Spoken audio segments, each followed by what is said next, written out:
Now we are moving towards the chapter, which name is the motion in plane. Motion in one dimension. Motion in a plane. दोनों का meaning एक ही है. दोनों का meaning एक ही होता है. Let's see what are those topics that are present in this particular chapter. पिछले चैप्टर में हम सिर्फ एक सीधी लाइन में चल रहे थे जिसका नाम था motion in a straight line.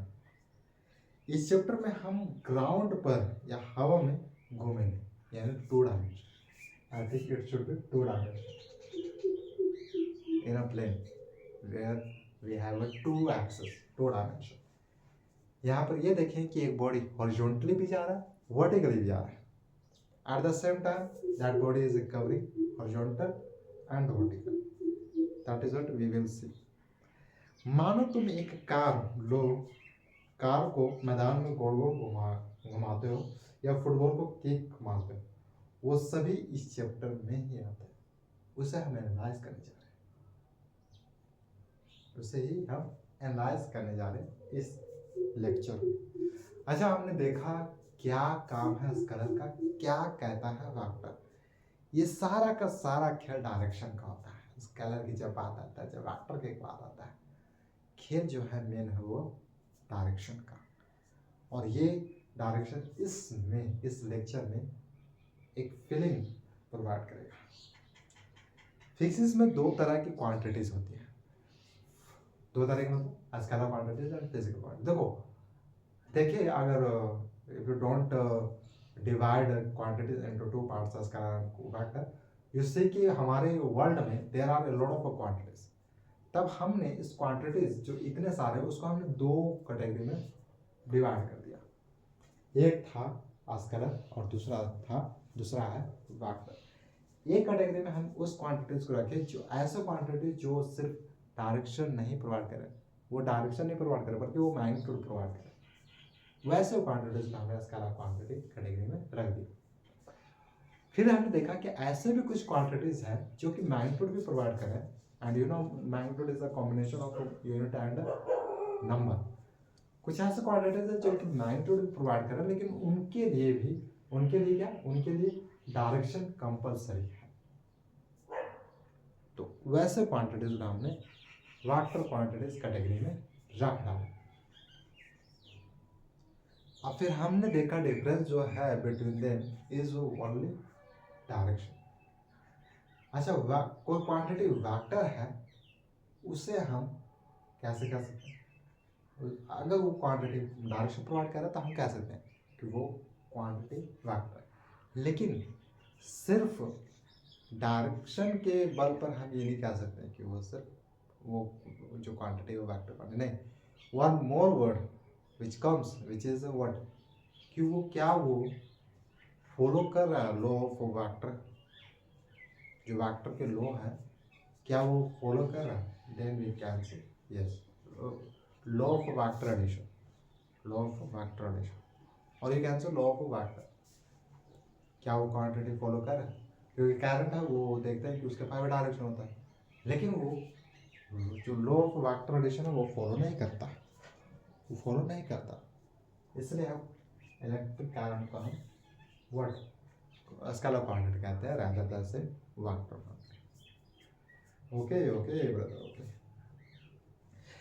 अगर मैं कहूँ 5 न्यूटन का धक्का फोर्स लगाओ किसी एक ऑब्जेक्ट पर, तो आप पूछेंगे कि किस डायरेक्शन में लगाना है. यहाँ पर बहुत सारे डायरेक्शन है. मैं ऐसा अप्लाई कर दूँ और मैं इस डायरेक्शन में अप्लाई कर दूँ this much force, you would say कि तुम्हें इस डायरेक्शन में नहीं लगाना था, जरूरत था इस डायरेक्शन. इसलिए पूछना जरूरी हो जाता है कि किस डायरेक्शन में फोर्स लगाने की जरूरत है. सिर्फ हम मैग्नीट्यूड कहते हैं तो इससे इनकम्प्लीट इन्फॉर्मेशन पहुंचता है दूसरा पर्सन को. यहीं से हमें इंपॉर्टेंस पता चलता है डायरेक्शन का. वो डायरेक्शन होता है किसके साथ? मैग्नीट्यूड के साथ. अच्छा, इसलिए फोर्स एक वेक्टर है. वेक्टर को हम एक एरो से दिखाते हैं. इसी एरो से हमें पता चलता है कि जो मैग्नीट्यूड है, ये जो सेगमेंट लाइन है, इट रिप्रेजेंट्स अबाउट मैग्नीट्यूड. और जो एरो है ये हमें it shows what direction of a vector, and the segment line, it shows magnitude of a vector, magnitude of a vector. Clear? याद रखना ये जो फर्स्ट पॉइंट है which is known as the starting point, this starting point is known as tail, and this final which is arrow, this finding point is now, and we know this is not a final point, it keeps going till the infinity, but just we are considering this is a final point. तो इस final point को हम लोग head कहते हैं, इसे हम head कहते हैं, and this is known as tail. Clear? This is known as a tail. This is enough for the scalar and vector part. Now let's come to the main topic for this lecture, which is a projectile motion, which is a projectile motion. इसका projectile का मतलब है कि कोई भी quantity ना तो completely vertical जा रहा होगा ना ही कम्प्लीटली हॉरिजॉन्टल, वो क्वांटिटी वर्टिकल भी जा रहा है 80% और वो हॉरिजॉन्टल भी जा रहा है, ऐसे मोशन का हम लोग प्रोजेक्टाइल मोशन कहते हैं। यानी वो बॉडी क्या क्या कवर कर रहा है, कौन एक्सेस, 2 एक्सेस कवर कर रहे हैं, ना कि ओनली 1 एक्सेस। एक बॉडी जो कि 2 डायरेक्शन में जा रहा है उसे हम प्रोजेक्टाइल मोशन कहते हैं। जब हम किसी चीज को हवा में एट एंगल पर फेंकते हैं तो वो हमें एक एंगल मिलता है, यहाँ पर एंगल भी एक इम्पोर्टेंट रोल निभाएगा, तो वो एक कर्व बनकर गिरता है। जो हम फेंके एक किसी स्टोन, यू कैन से किसी एक ऑब्जेक्ट को किसी एंगल पर, तो हमें एक कर्व मिलता है, यू कैन से पैराबोलिक, लेकिन एक कर्व मिलता है, हमें एक स्ट्रेट लाइन नहीं मिलता। जब हम किसी एंगल पर किसी चीज़ को फेंकेंगे तो हमें एक स्ट्रेट लाइन नहीं मिलेगा, बल्कि एक कर्व मिलेगा, and this curve is what is a projectile motion कहते हैं। क्योंकि वो चीज़ आगे भी, देखो इसके पीछे का रीजन क्या है, हमें से क्यों कह रहे हैं प्रोजेक्टाइल मोशन, हम यहाँ से समझने की कोशिश कर रहे हैं कि वो चीज़ जो है, जिस चीज़ को हमने फेंका इन एयर, तो हमें ये ऑब्जर्वेशन देखने को मिला कि वो पार्टिकल हॉरिजॉन्टल आगे की ओर भी जा रहा है और ऊपर की ओर भी जा रहा है, ये देखने को मिल रहा है। ये ऑब्जर्वेशन से पता चल रहा है, क्योंकि वो चीज़ आगे भी बढ़ रही है और ग्रेविटी की वजह से नीचे भी आ रहा है। वो ऑब्जेक्ट नीचे क्यों आ रहा है, ग्रेविटी की वजह से। यानी जब हम नीचे से ऊपर की ओर फेंकेंगे ऑब्जेक्ट को, तो इसका मतलब वो वेलोसिटी है वो will decrease due to gravity. वो ग्रेविटी उसे डिक्रीज कर रहा होगा वेलोसिटी, धीरे धीरे ऊपर जाके वो जो वेलोसिटी है will become 0 at the top level, that velocity of the object will become 0। ऐसा क्यों होता है, क्योंकि वो जो ग्रेविटी है उसे 10 मीटर पर सेकेंड रेज़ टू पावर 2 इतना अमाउंट से एक ऑब्जेक्ट की वेलोसिटी डिक्रीज करता है। लेकिन क्या हो, वो ऑब्जेक्ट नीचे की ओर आ रहा है, तो वो जो स्पीड ऑफ द ऑब्जेक्ट है वो विल इंक्रीज। ऐसा क्यों होता है, ड्यू टू ग्रेविटी। जो 10 मीटर पर सेकेंड रेज़ टू पावर है, ग्रेविटी का जो एक्सेलरेशन है वो इसके साथ ऐड हो जाता है, किसके साथ, वेलोसिटी ऑफ ऑब्जेक्ट के साथ ऐड हो जाता है। तब हम क्या देखते हैं कि जो वो तो इंक्रीज कर रहा है, इसका मतलब वो बहुत ही तेजी से आएगा ना, और वो धीरे धीरे जब ऊपर जाता है तो धीरे धीरे कम हो जाता है, उसका स्पीड कम हो जाता है। Reason is due to gravity. जो 10 मीटर पर सेकेंड रेज़ टू पावर होता है ना, उसी कारण डिक्रीज होता है, उसी कारण इंक्रीज होता है जब ऑब्जेक्ट डाउनवर्ड की ओर आता है, नीचे की ओर आता है। और यहाँ पर एयर रेजिस्टेंस भी आता है, उसे रोकने वाला जो स्पीड को लो कर देता है वो एयर रेजिस्टेंस भी आता है। ऊपर से भी वही देखने को मिलता है, जब ऑब्जेक्ट ऊपर से नीचे की ओर आ रहा हो तो वहाँ पे भी रेजिस्टेंस आता है। लेकिन वही बात है कि जो ग्रेविटी जो और ऐड कर दिया 10 मीटर पर सेकेंड रेज़ टू पावर, वो तो ज़्यादा हो गया, तो वो जो एयर रेजिस्टेंस है वो उतना फोर्स नहीं लगा पाता है ना। और जब हम ऊपर से नीचे से ऊपर की ओर फेंकते हैं तो ऑलरेडी तो ग्रेविटी उसको रोक रहा है और उधर से एयर रेजिस्टेंस भी आ जा रहा है, तो समझ रहे हो, यानी सबका फोकस सिर्फ रोकने पर। और जब ऊपर से नीचे की ओर आता है तो एयर एक रेजिस्टेंस का काम करता है, लेकिन ग्रेविटी नहीं। ग्रेविटी उस जो वेलोसिटी ऑफ द पार्टिकल होता है उसे इंक्रीज करने का काम करता है, ना कि रोकने का। ठीक है, real life, let's connect it with real life. जो नीरज चोपड़ा का एक एग्जाम्पल है, जो फेंकते हैं, एक क्या चीज़ को फेंका जाता है, जैवलिन। जब नीरज चोपड़ा का एक जैवलिन थ्रो या MS धोनी का हेलीकॉप्टर शॉट, वो क्रिकेट वाला तो फेंकता, तो किस तरह का वो एक लाइन देखने को मिलता है, कर्व लाइन देखने को मिलता है। के टर्म्स इन प्रोजेक्टाइल, हमें कुछ के टर्म्स को लेकर चलना होगा, उसे अवॉइड नहीं किया जा सकता, ये कंपलसरी के तौर पर एक कहा जा सकता है। तो के टर्म्स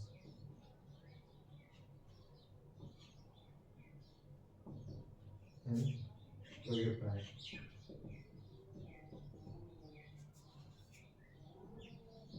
के टर्म्स क्या, first of all trajectory. Trajectory का मतलब क्या होता है, आई नो कि इट्स अ न्यू वर्ड, लेकिन इसका मतलब समझना जरूरी है।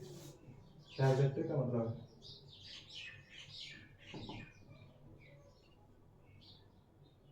और next we have maximum height, and then we have range, then we have time of flight।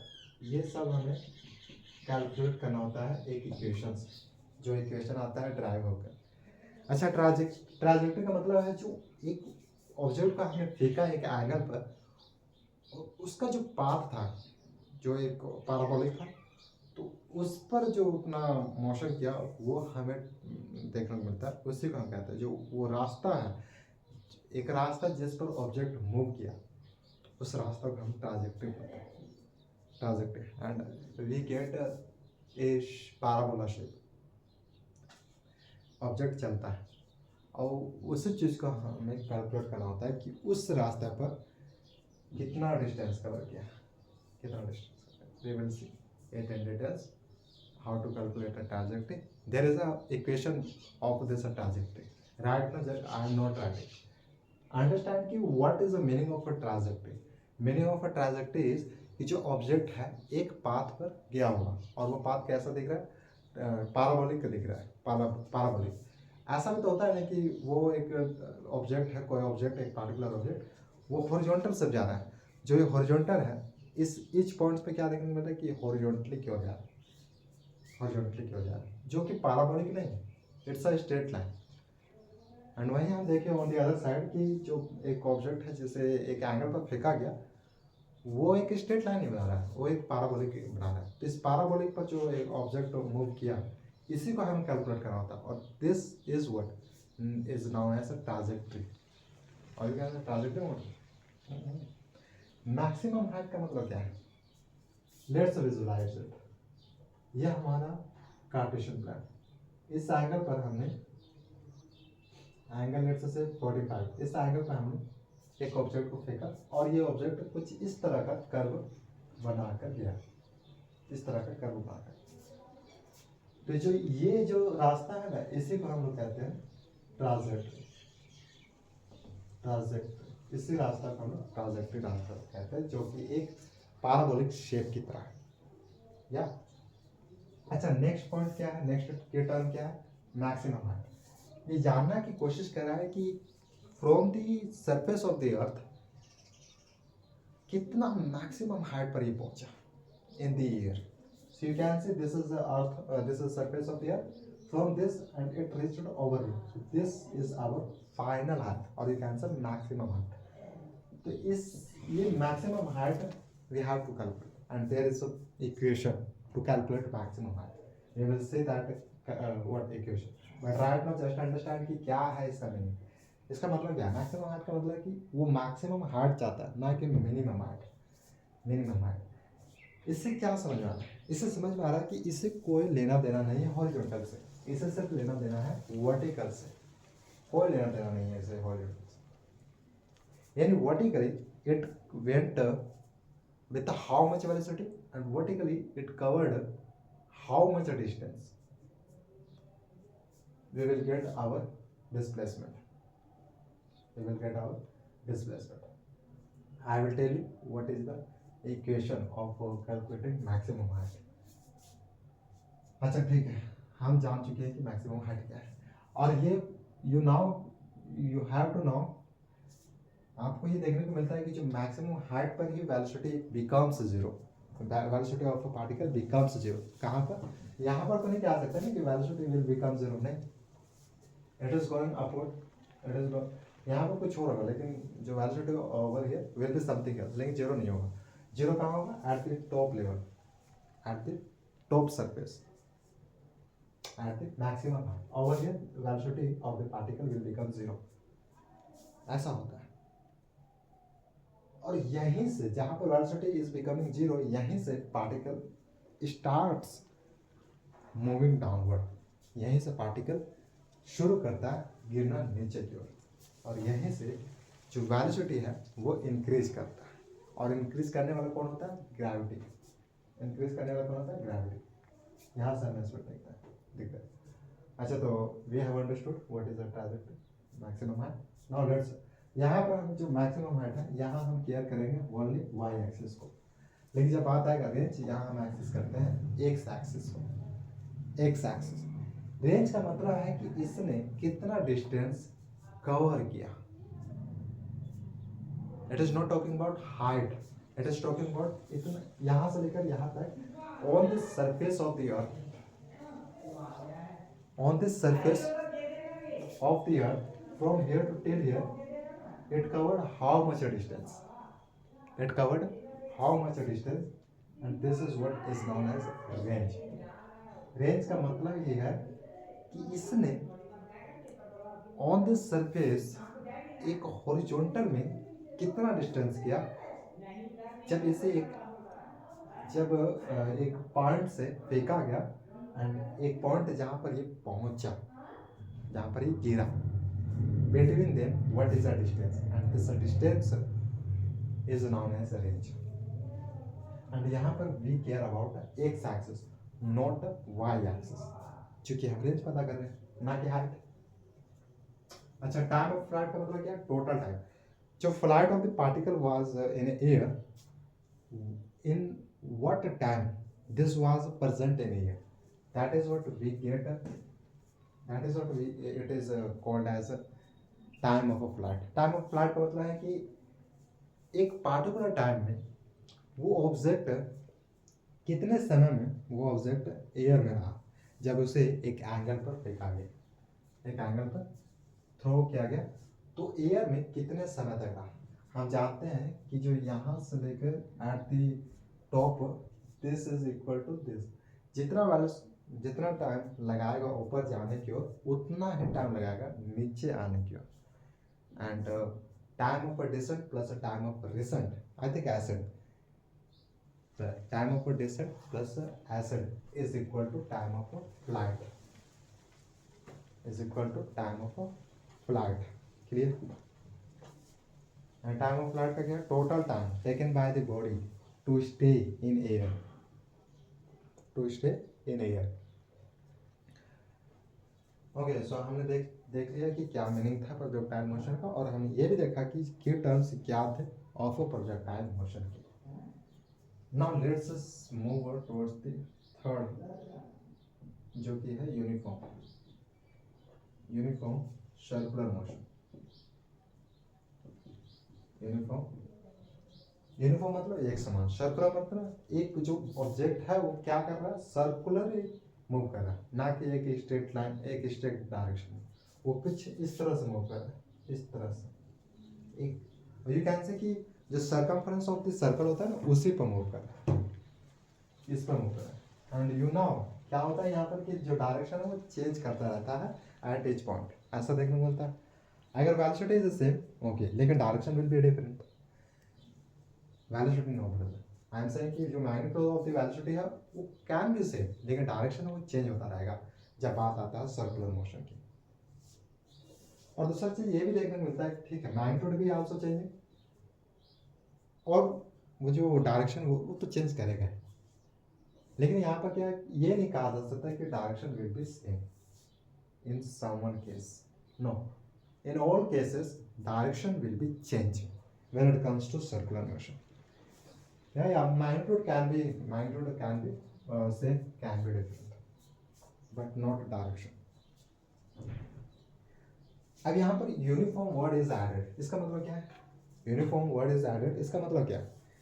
इसका मतलब ये होना चाहिए कि मैग्नीट्यूड है वो सेम है, लेकिन direction not same, direction is not same.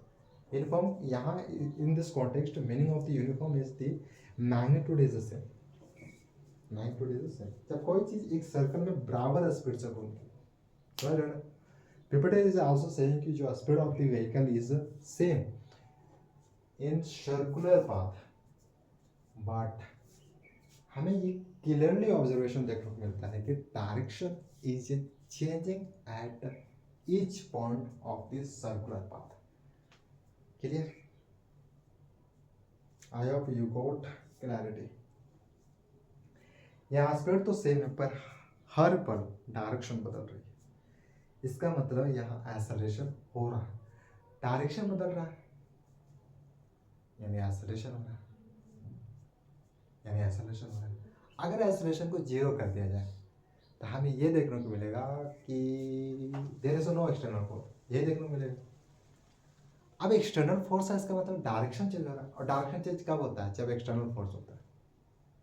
जब एक्सटर्नल फोर्स होगा तभी डायरेक्शन चेंज होगा। यानी जो डायरेक्शन चेंज हो रहा है, इससे कोई तो है जो डायरेक्शन इसका जो डायरेक्शन है वो चेंज कर दे रहा है। कौन है? वो है एक्सेलरेशन।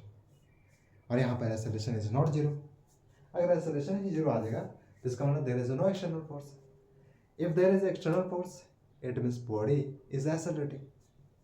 बॉडी एक्सेलरेट कर रहा है due to external force. Body क्यों एक्सेलरेट कर रहा है? क्योंकि there is external force.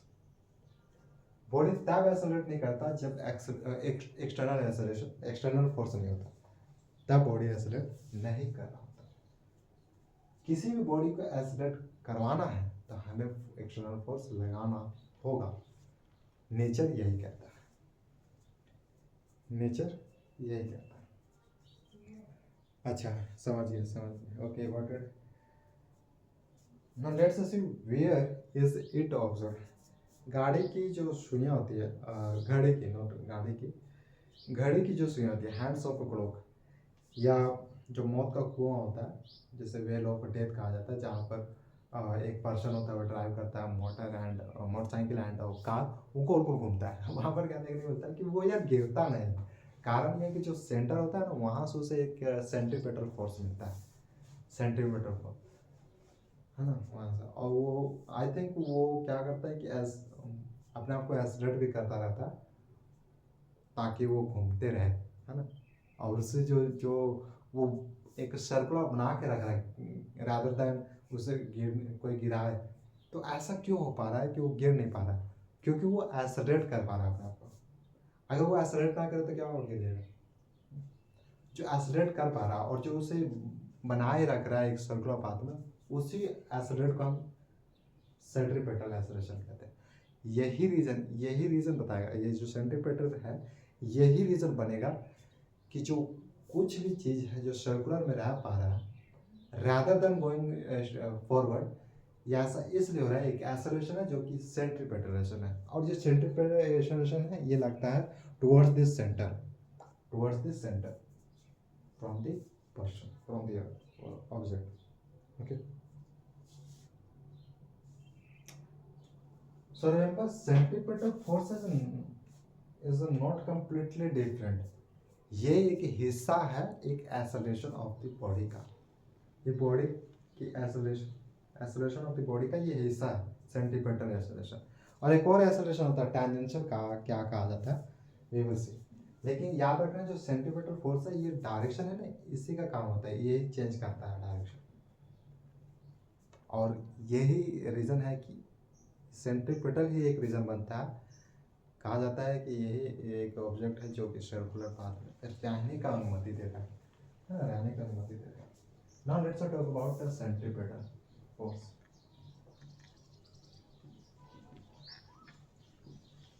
Centripetal acceleration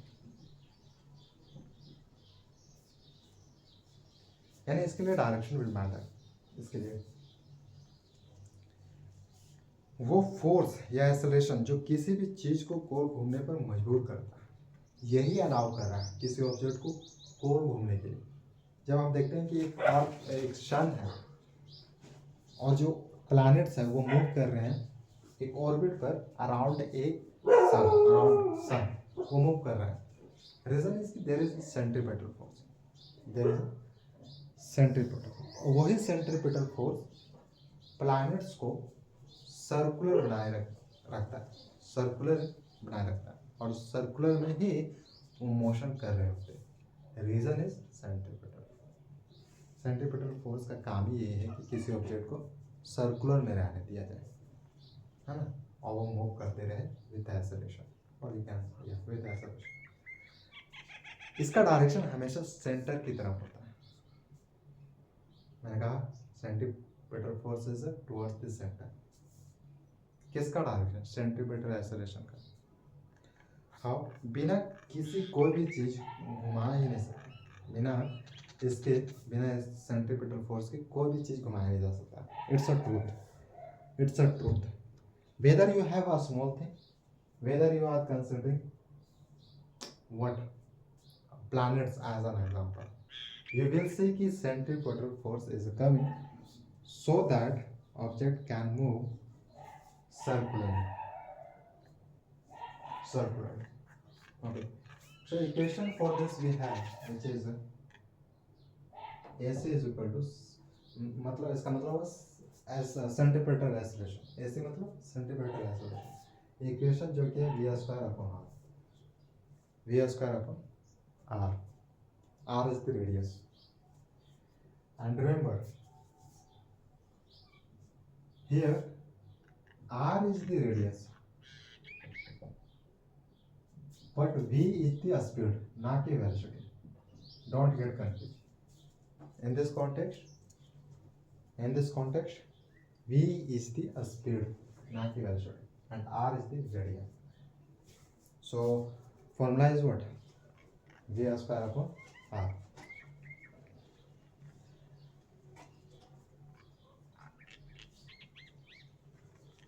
Now one more. First of all, let's see summary table of this chapter. हमने देखा पाथ, यानी जो प्रोजेक्टाइल मोशन का जो पाथ होता है वो कैसा होता है? एक कर्व होता है. कर्व इसका मतलब एक पैराबोला है ना. पैराबोला मतलब वो कर्व है, like that. This is parabola. It is known as parabola. It's not straight.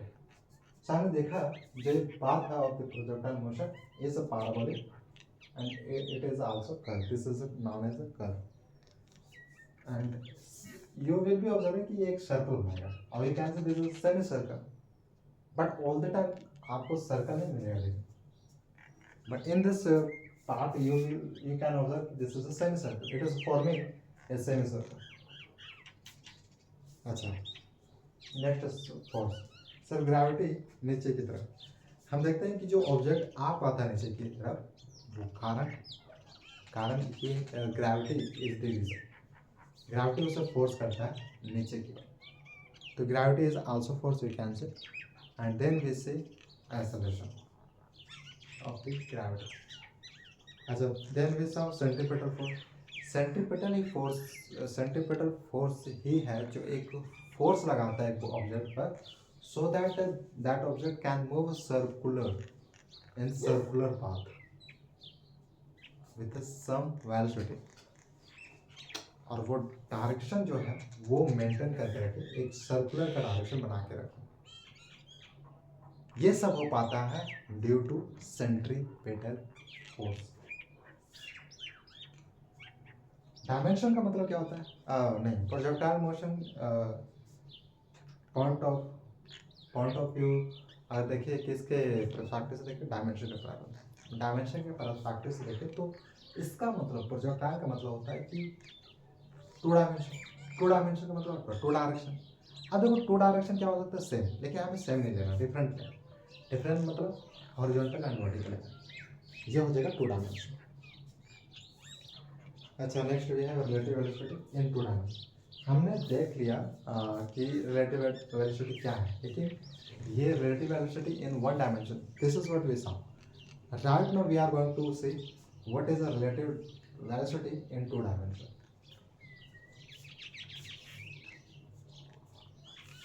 इसका मतलब होता है हम इसे कनेक्ट करते हैं एक छत्ता अम्ब्रेला से। जब बारिश हो रही है तो हम यूज करते हैं छत्ता, तब हमें एक रिलेटिव वेलोसिटी मिलता है। और वहाँ पर देखते हैं कि जब हम छत्ता यूज करें एट अ सम एंगल पर, जब उस एंगल पर यूज करें तब रिलेटिव वेलोसिटी क्या है, किसका relative velocity of rain drop. जब हम बारिश में खड़े हो तो बूंदे सीधी गिरती है और वो किसी एंगल पर भी गिरा होगा, ऐसा नहीं कि हर टाइम सीधे गिरे। पर जब तुम साइकिल चलाते हो तब हमें ये महसूस हो जाता है कि वो सीधे नहीं बल्कि एक एंगल पर गिर रहा है, क्योंकि तुम्हारे चलने से बारिश की डायरेक्शन तुम्हारे लिए बदल गई। यानी जब हम खड़े रहते हैं तो वो ऐसा ऑब्जर्वेशन देखने को मिलता है कि जो बारिश की बूंदें हैं वो डायरेक्ट वर्टिकली डाउनवर्ड आ रहा है जब हम मूव नहीं कर रहे। लेकिन जब हम when we start moving with a cycle और with a vehicle, then we see कि यार speed of the rain drop is increasing, has increase, ये भी देखने को मिलता है। वेयरएज हमें ये भी देखने को मिलता है कि जो direction of the rain drop है हैज चेंज्ड, ये भी देखने को मिलता है। डायरेक्शन में बदल गया और स्पीड भी इंक्रीज हो गया। ऐसा कब होता है, जब हम मूव करने लगते हैं। ये देखा जाए जो रेन ड्रॉप था वो तो मूव कर रहा था, उसे सेम था, स्पीड भी सेम था, डायरेक्शन वही था, बस हमने अपने स्टेट को बदल दिया, अपनी अवस्था को बदल दिया। जब हमने अपनी अवस्था को बदला तो हमें direction of the rain drop अलग देखने को मिला, हमें स्पीड ऑफ रेन ड्रॉप हमें अलग देखने को मिला। ये जो अलग अलग रिजल्ट्स आ रहे हैं इसी को हम बोलते हैं relative velocity in two dimension. और ये टू डायमेंशन हो रहा है इसलिए हम इसे relative velocity in two dimension बोलते हैं। और कोई भी चीज़ अलग अलग रिजल्ट देखने को मिल रहा है, किसी भी चीज़ का रिजल्ट अलग अलग देखने को मिल रहा है और वो वन डायमेंशन मिल रहा है देखने को, तो हम ये बोल सकते हैं relative velocity in one dimension. Okay, in one dimension. Now let's move towards the topic, not towards the topic but towards the chapter, which name is Newton's law of motion. NLM.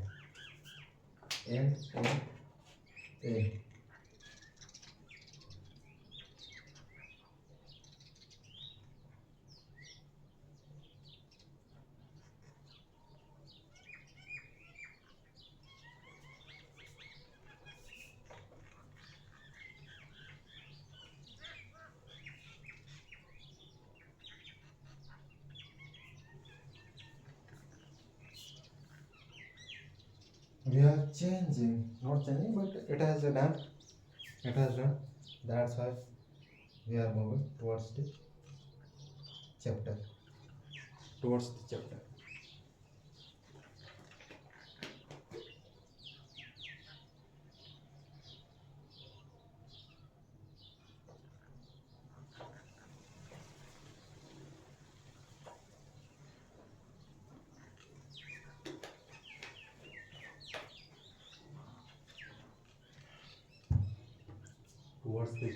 which is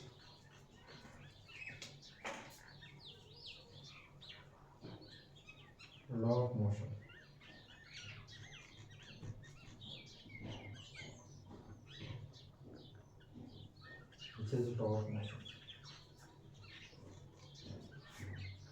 First is Newton's first law.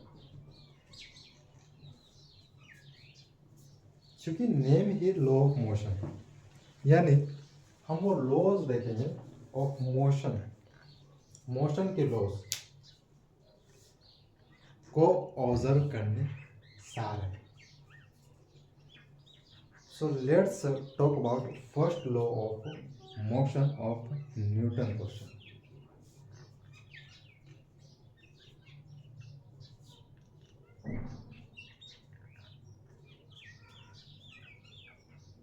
हमें ये chapter ये बताता है, देखो इस chapter में हमारा जो फोकस है वो फोर्स पर आएगा।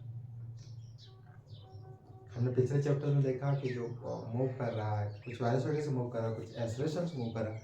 इस चैप्टर में हम ये ऑब्जर्व कर लेंगे कि जो मूव कर रहा था वो फोर्स के माध्यम से मूव कर रहा था, जो कि विजुअल नहीं था। If you observe then you can feel of force that was applied on object, then that object moved.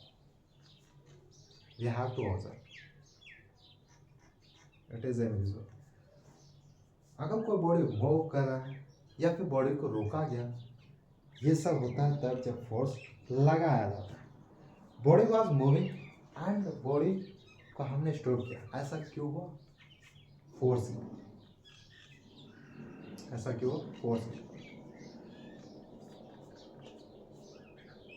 इस चैप्टर में हम फोर्स के बारे में पढ़ना है, जो मोशन का असली कारण है। हाँ, मूव कर रहा है, रेस्ट में है, वो हमें लॉजिक मिलेगा, कारण मिलेगा कि आखिर वो मूव क्यों किया, कारण मिलेगा कि वो कैसे बॉडी रुका। अगर कोई बॉडी मूव कर रहा है और उसने अपने स्पीड को इंक्रीज कर दिया, ये भी कारण क्या है, इसके पीछे कारण क्या है? फोर्स। ये हमें देखने को मिलेगा, and that is what we are going to discuss in this part. We know कि बिना फोर्स के तो ना कोई रुक सकता है, ना ही कोई चल सकता है, ना ही हम बिना फोर्स के कोई भी ऑब्जेक्ट को चला सकते हैं, ना ही कोई भी ऑब्जेक्ट को रोक सकते हैं। अगर रोकना चाहते हैं तो हमें फोर्स लगाना होगा, अगर किसी बॉडी को मूव कराना चाहते हैं तो हमें फोर्स लगाना ही होगा। ये नेचर का स्टेटमेंट है। अच्छा, we see let's take another. Cricket ball catch करने से एक क्रिकेटर होता है, you can say team of cricketer. एक पर्सन होता है एक टीम में। जब बॉल आ रही है ऊपर से, तो क्या करता है वो पर्सन? वो रोकने की कोशिश करता है, तो रोकता है। अगर वो ना रोके with the help of a hand, then what will happen? That ball will go wherever it wants to go. लेकिन वो कैच करना चाहता है, वो चाहता है कि बॉल नीचे ना रुके, नीचे ना गिरे, बल्कि हाथ में। तो हाथ में, तो इसका मतलब फोर्स लगाने जा रहा है, और वो फोर्स किसके हेल्प से लगाएगा? हाथ के। ये फोर्स किसी भी तरीके से लगाया जा सकता है, किसी मशीन को यूज करके लगाया जा सकता है फोर्स, किसी ऑब्जेक्ट को यूज करके फोर्स लगाया जा सकता है। तो जो क्रिकेटर पर्सन था उसने हैंड को यूज किया to stop ball which was moving in air. अच्छा, फर्स्ट लॉ क्या है? It tells you inertia. Inertia का मतलब होता है आलसीपन।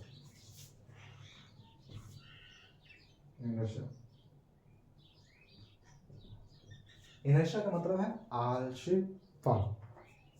अब आलसीपन से हमें समझ में आता है कि कोई ऑब्जेक्ट है वो चाहता नहीं है कि हम मूव करें।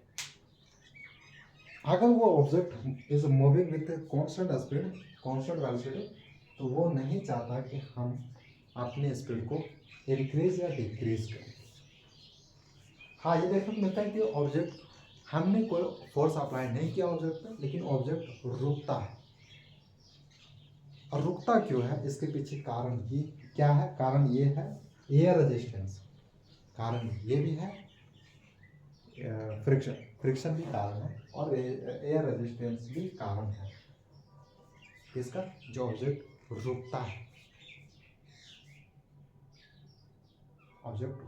तो एयर रेजिस्टेंस भी एक रोकने का काम करता है बॉडी को, और फ्रिक्शन भी एक काम करता है रुकावट का बॉडी के लिए, बॉडी को रोकने का काम करता है। ये दो चीज ऐसे जो रोकने का काम करता है, ना कि इंक्रीज करने का। वेलोसिटी ऑफ द ऑब्जेक्ट को इंक्रीज नहीं करता बल्कि रोकता है। तो ये जो फर्स्ट लॉ ऑफ मोशन है वो कहना ये चाहता है कि अगर कोई चीज रुकी है तो अपने स्टेट में रहेगा। For example this board, nobody is applying force on this object, and you can say this board is in rest and it will be in rest. until and unless force is applied on this object. जब external force आएगा then it will change its state. It will change its state when external force will be applied. लेकिन हमारा जो condition है वो ये है कि एक्सटर्नल फोर्स अप्लाई नहीं करना चाहिए, देन वी विल सी कि ये ऑब्जेक्ट विल बी इनर्जिस्ट। और वहीं पर ये भी देखा जाता है कि object if the object is moving with constant speed, constant velocity, यानी velocity is fixed in 5 metre per second, with 5 metre per second object is moving and during the journey speed was the same, velocity was the same 5 metre per second. After 1 minute, after 2 minute, after 5 minute we are observing कि जो velocity of the object है वो same है 5 metre per second which is not changing. इसी को कहते हैं constant velocity. अब यहाँ पर ये ऑब्जर्वेशन देखने को मिल रहा है कि जो ऑब्जेक्ट है वो मूव कर रहा है सिर्फ 5 मीटर पर सेकंड से, ना तो ये इंक्रीज कर रहा है अपने स्पीड को, ना ही डिक्रीज कर रहा है अपनी वेलोसिटी को। इसी को फर्स्ट लॉ ऑफ मोशन कहा है, यानी external force will be zero, external force will be zero. जहां पर external force will not be equal to zero, इसका मतलब बॉडी के पास एक्सेलरेशन है, एक्सेलरेशन है। तो यहाँ हमें ये देखने को मिला कि एक इक्वेशन से देखें तो एक्सटर्नल फोर्स इज जीरो, यानी बॉडी या तो रेस्ट में है तो रेस्ट में रहेगा, या फिर वो कांस्टेंट वेलोसिटी से मूव करे तो कांस्टेंट वेलोसिटी से मूव करता रहेगा, there is no external force. अच्छा,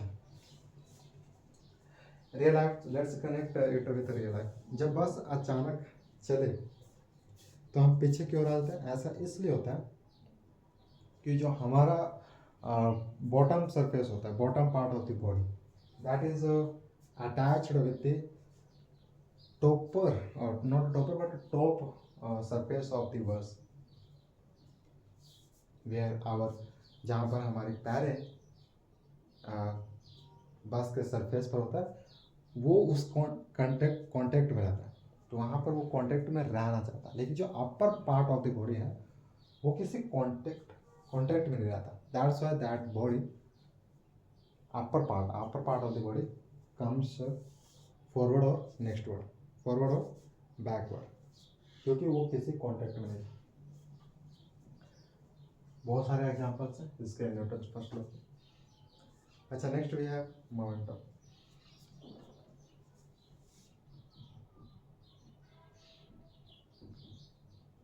मोमेंटम ये बताता है कि कोई ऑब्जेक्ट कितना वेलोसिटी से मूव कर रहा है, कितना वेलोसिटी से मूव कर रहा है, उसकी स्पीड कितनी, किसी ऑब्जेक्ट की स्पीड कितना है, ये हमें पता चलता है मोमेंटम से। ये बताता है कि किसी चलती हुई चीज में कितनी पावर है। एक ऑब्जेक्ट है, उसको वेलोसिटी दिया गया और वो स्लो मूव कर रहा है, तो हम ये कहते हैं कि उसके पास पावर बहुत कम है। अगर किसी ऑब्जेक्ट से टकराएगा तो उस कम पावर से टकराएगा, लेकिन वहीं पर वेलोसिटी को इंक्रीज कर दिया जाए तो पावर ज़्यादा आ जाएगा उस ऑब्जेक्ट की, और जब वो टकराएगा किसी ऑब्जेक्ट से तो पूरा बढ़िया झटका देगा उसको, यानी कोलिजन हो वो बहुत हैवी देखने को मिलेगा। अगर वही वेलोसिटी इज लो तो कोलिजन विल बी लो, यानी कोलिजन वैसा देखने को नहीं मिलेगा, हैवी। समझ रहे हो ना? तो मोमेंटम यू कैन से this is power, and power is directly proportional to velocity. If velocity is increasing, then you will see that power is also increasing. You will see that power is also increasing. अगर velocity, अच्छा यहाँ पर क्या होता है, formula is m is equal p is equal to mv। यहाँ पर एक चीज को कांस्टेंट लेके चलना होगा। देखो, अगर mass is constant, let's suppose this was the box and there is another box A and B। मैंने इस बॉडी को, इस ऑब्जेक्ट को एक वेलोसिटी दे दिया 2 मीटर पर सेकेंड, लेकिन कंडीशन ये है कि जो मास ऑफ दिस ऑब्जेक्ट है वो 5 kg, not 5 kg but 2 kg, and mass of this object is also 2। You can C mass of the two bodies is a constant. इसका मतलब जो मास ऑफ द बॉडी है वो change नहीं कर रहा है, लेकिन यहाँ पर वेलोसिटी इज नॉट कांस्टेंट। ये for each point velocity is changing, it is changing. इसी का मतलब होता है कि velocity is not constant but mass is constant. तब हमें क्या देखने को मिलेगा? देखने को ये मिलेगा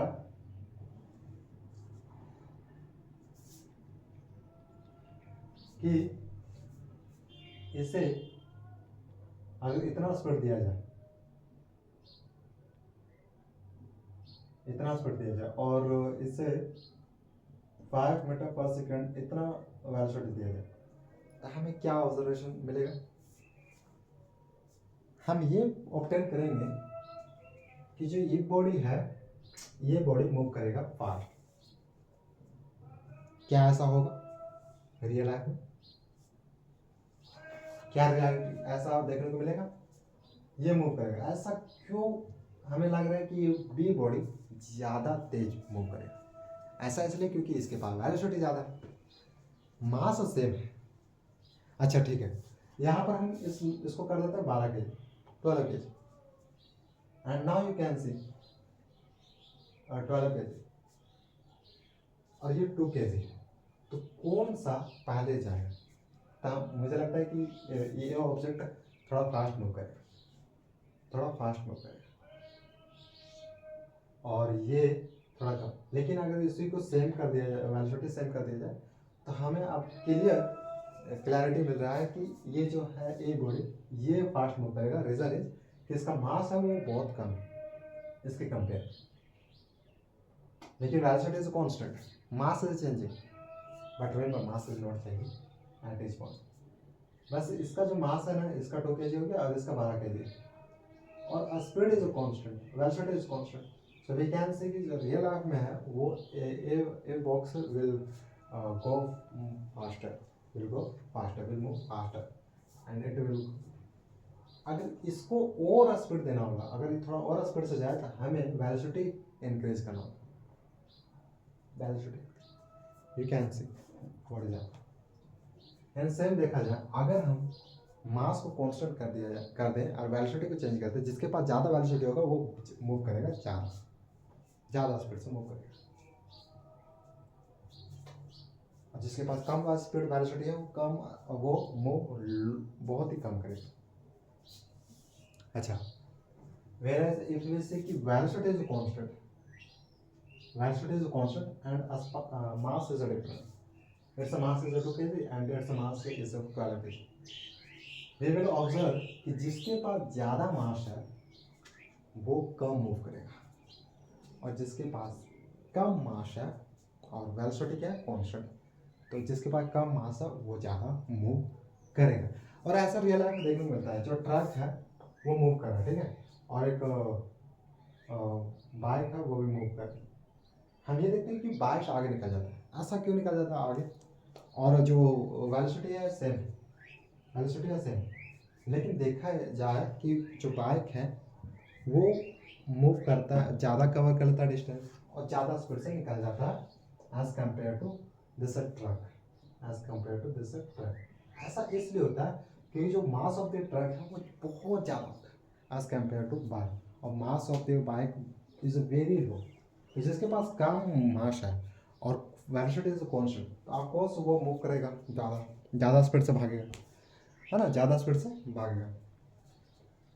तो ये था real life example. I hope you understood क्या था मीनिंग ऑफ अ मोमेंटम. अच्छा, यहाँ से मैंने जो P है it is represented, this momentum is represented by P and m is the mass of the object, v is the velocity of the object, and here I think momentum should be vector. Why? Reason is कि जो v है velocity है वो तो vector है ना, that's why. So I think it should be vector. Okay. Now next we have Newton's second law.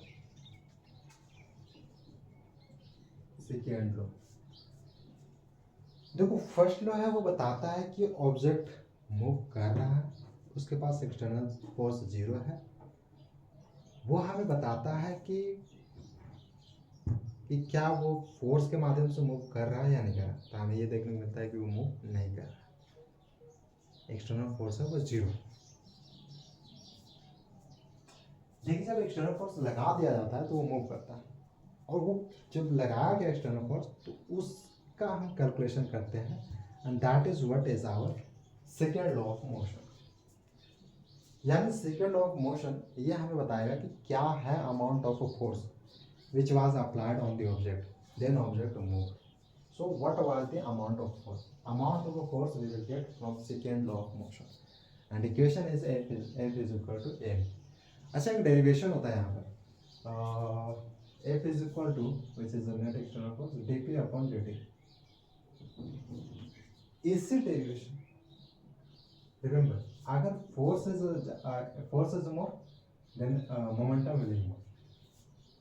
Momentum will be more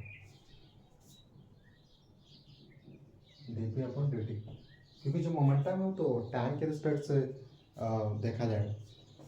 तो जो अगर फोर्स बढ़ा दिया है तो मोमेंटम बढ़ेगा, यानी जो क्या बोलते हैं उसको, रफ्तार of the body will increase, रफ्तार of the body will increase if you increase force. अगर वही फोर्स अगर डिक्रीज कर दिया जाए तो हम देख रहे हैं तो ये मिलेगा कि जो रफ्तार ऑफ द बॉडी है वो विल डिक्रीज, डायरेक्टली प्रोपोर्शनल है, डायरेक्टली प्रोपोर्शनल। अच्छा जब इसे रिमूव किया जाता है प्रोपोर्शनलिटी को तो हम इक्वल साइन लगाते हैं और एक के लगाते हैं, तो D P upon D T. फिर यहाँ पर ये देखने को मिलता है कि के है उसका value is 1, k is a coefficient constant number, k is a coefficient constant number. फिर यहीं से जर्नी स्टार्ट होता है एक इक्वेशन लाने के लिए, जो इक्वेशन है F is equal to m. Right now my focus is not on derivation, just I am telling you कि जो F is equal to ma है which is the second law of motion, it comes from derivation, and this derivation starts from here. F is directly proportional to dp upon dt, dp upon dt. I have understood. तो ये कहना क्या चाह रहा है, इसे तब लागू किया जाएगा, इसे तब इम्प्लीमेंट किया जाएगा जब फोर्स कांस्टेंट हो। अगर फोर्स कांस्टेंट है तब हम इस इक्वेशन को लागू करेंगे। F is equal to m, here m is a constant, m is a constant, but remember acceleration is not zero, acceleration is not zero. अगर एक्सेलरेशन जीरो हो जाएगा तो हमारा एक्सटर्नल फोर्स जीरो हो जाएगा। ओके अच्छा ठीक है, mass is a constant, then we will use this form, this equation. अगर क्या हो कि mass is changing but velocity is also changing, it would be changing, in that case we can use this equation F is equal to dp upon dt।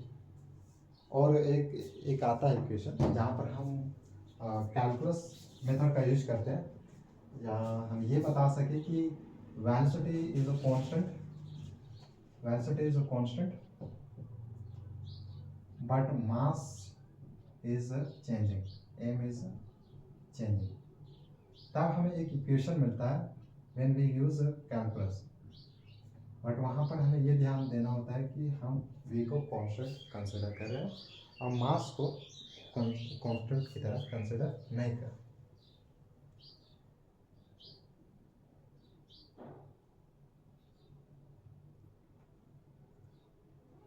Okay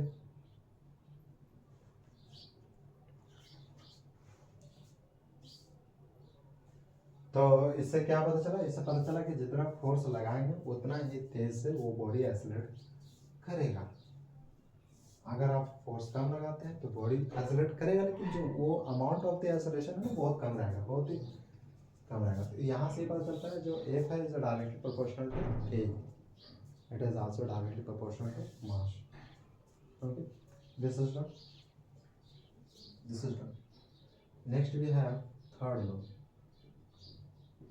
third law, third law का मतलब क्या है, हमें इससे एक nature मिलता है, nature of the body which is moving when acceleration was applied. यानी वो बॉडी है वो एक्सेलरेशन, वो कुछ एक्सेलरेशन से मूव कर रहा है, तो हमें कुछ नेचर भी देखने को मिलेगा, कुछ नेचर भी देखने को मिलेगा। अगर मैं इस हैंड को यूज करके कुछ फोर्स से इस पर बल लगाऊं, कोलिजन एक प्रोड्यूस करूं, तो क्या होगा कि ये जो बोर्ड है ये भी मुझ पर फोर्स लगाएगा, मुझ पर फोर्स लगाएगा। इसका मतलब मुझे भी फोर्स महसूस होगा, किसका, इस बोर्ड का, और इससे भी फोर्स महसूस होगा, मेरा फोर्स इससे भी महसूस होगा, यानी एक्शन रिएक्शन देखने को मिलता है। So third law is what, there is a equal and opposite. I know कि it's a famous what sentence, there is a equal and opposite reaction but of different body, not the same body. यानी मैंने action किया तो reaction इसका देखने को मिलेगा। when I will act on a body, then that body will react। यानी मैं तो पहला ऑब्जेक्ट हो गया और दूसरा ऑब्जेक्ट जो रिएक्ट करेगा, पहला ऑब्जेक्ट जो एक्ट करेगा और दूसरा ऑब्जेक्ट जो रिएक्ट करेगा, और इन दोनों का फोर्स होगा, और जो फोर्सेस होगा वो सेम होगा, और जो फोर्सेस होगा वो डायरेक्शन, इनके डायरेक्शन वो अपोजिट होगा।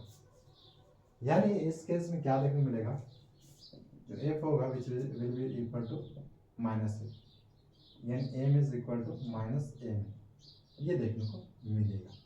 लेकिन यहाँ पर देख सकते हैं कि एम भी सेम है, एक्सेलरेशन भी सेम है, यानी force is same but direction is change. यानी मैं इस तरह इस डायरेक्शन में अप्लाई करूंगा तो ये जो बॉडी है वो इस डायरेक्शन में फोर्स अप्लाई करेगा, ऐसा कुछ व्यू देखने को मिलेगा। That's why minus sign came over। ठीक है, ये सिर्फ नेचर बताता है, नेचर ऑफ फोर्स, ये सिर्फ नेचर बताता है।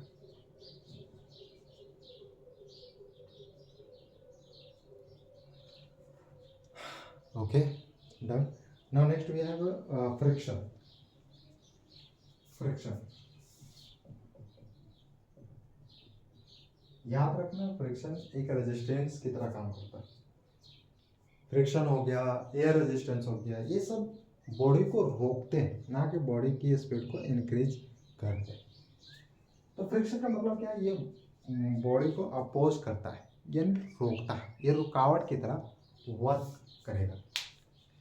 अच्छा, वो फोर्स जो याद रखना, friction is also force, friction is also force, और ये ऐसा ये जो फोर्स लगाएगा हम ये समझ आएंगे, ऐसे फोर्स जो रुकावट कर रहा हो तो हम समझ सकते हैं कि this is a friction, air friction या एयर फ्रिक्शन। व्हेन वी से एयर फ्रिक्शन मतलब जो एयर है फोर्स लगा रहा है बॉडी पर, रोक रहा है, वो फोर्स लगाकर बॉडी को रोक रहा है, then we call that moment as a air friction. अच्छा, यहाँ अंडरस्टैंड करो कि जो फोर्स है, जो फोर्स लगाया जा रहा है उसे बॉडी को रोकने के लिए, that is what is our friction. वो फोर्स जो मोशन को रोकने की कोशिश करता है जब दो चीजें आपस में रगड़ते। यानी अगर इसका एग्जांपल लोगे तो यहाँ पर जो surface of this body, a body, जो बॉटम सरफेस है ना, वो किसके कांटेक्ट में, अर्थ के सरफेस के कांटेक्ट में, and both are in contact. What is happening when it will move, so this surface of the earth will oppose the a object so that it can stop। ये पूरी कोशिश करेगा a object को रोकने का, लेकिन क्या होता है, अगर velocity of a object is high it will move, लेकिन जो थोड़ा बहुत फोर्स है वो सरफेस ऑफ द अर्थ लगाएगा, थोड़ा बहुत ये घटाएगा, मतलब कम करेगा, लेकिन ये रुक नहीं पाएगा उतना। क्यों नहीं रुक पाएगा, क्योंकि जो फोर्स है on the body is a more than force of a friction, that's why it will not move, it will not stop completely। लेकिन कुछ फोर्स लगाएगा सरफेस, कुछ फोर्स लगेगा सरफेस के माध्यम से, और वो बहुत ही कम हो सकता है लेकिन होगा जरूर, बहुत ही कम हो सकता है लेकिन होगा जरूर। वाई, अगर फ्रिक्शन नहीं होता तो हम चल नहीं पाते, हम रोक नहीं पाते, हम किसी चीज़ को रोक नहीं पाते। यहाँ से जितनी फोर्स, जितनी चीज़ें मूव हो रही है वो मूव करता ही रहता, और ये कुछ चीज़ें रुकी हुई है, ऐसा इसलिए क्योंकि फ्रिक्शन है, ऐसा इसलिए क्योंकि फ्रिक्शन, अगर फ्रिक्शन नहीं होता तो सब चीज़ मूव करता रहता और हमारा लाइफ कैसा होता, यू कैन इमेजिन, है ना। इसलिए फ्रिक्शन का भी होना कंपलसरी है हम ये नहीं कह सकते कि दिस इज अ दुश्मन, दिस इज अ दुश्मन, this is a friend, it act as a friend. तो ये एक इसका भी होना एक बहुत इंपॉर्टेंट रोल निभाता है ना, इसका भी होना बहुत इंपॉर्टेंट रोल निभाता है।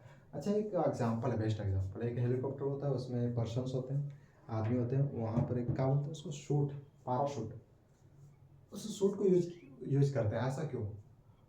क्योंकि वहाँ पर जो सरफेस ऑफ द सूट है वो ज़्यादा होता है, उसे ज़्यादा कर दिया जाता है, सो दैट जो एयर रेजिस्टेंस है ना, एयर वो रोक सके। क्या अपवर्ड लगेगा, ऐसा कुछ होता है ना, ऐसा ऐसा कुछ होता है, यहाँ पर आदमी इसे पकड़ा हुआ रहता है, ऐसा कुछ होता है, ऐसा कुछ। तो यहाँ क्या हो रहा है कि जो ये एयर रेजिस्टेंस है कुछ इस सरफेस, ये ऊपर की ओर लेके जाएगा, इस पार, I think it should be shoot, तो शूट की ओर ऊपर की ओर लेके जाएगा। और ऑलरेडी ऊपर से ग्रेविटी लग रहा है, ऑलरेडी ऊपर से एयर फ्रिक्शन भी लग रहा है, एयर रेजिस्टेंस भी लग रहा है, लेकिन कुछ एयर रेजिस्टेंस है वो ऊपर की ओर इस सूट को लेके जा रहा है। लेकिन याद रहे यहाँ जो ये एयर रेजिस्टेंस जो कि ऊपर की ओर जा रहा है बहुत ही कम है, कम है, कम है। इसलिए हमें यहाँ पर एट अ पॉइंट पर, एट अ पार्टिकुलर टाइम पर हमें क्या मिलता है, जो वेलोसिटी है वो कांस्टेंट बन जाता है, वेलोसिटी वो कांस्टेंट बन जाता है। एक ऐसा टाइम आएगा जहाँ पर इसकी वेलोसिटी विल बी कांस्टेंट। और यहाँ पर ये समझने की जरूरत है, जो अपवर्ड फोर्स होगा वो कम होगा, लेकिन जो डाउनवर्ड फोर्स होगा ज़्यादा होगा, मोर एंड लेस। तो यानी यहाँ पर हमें एक्सेलरेशन देखने को मिल रहा है।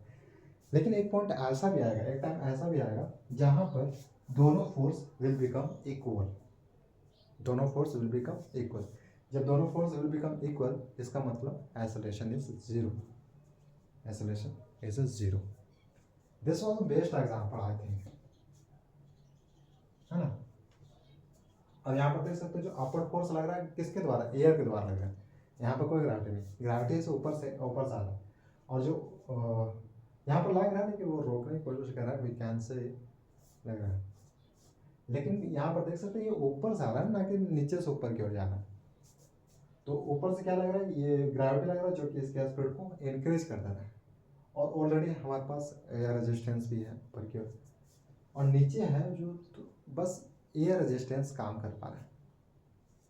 हम नीचे ये नहीं कह सकते ग्रेविटी पे लगा रहा है, क्योंकि ये बॉडी से ऊपर से ड्रॉप हुआ ना, इसलिए।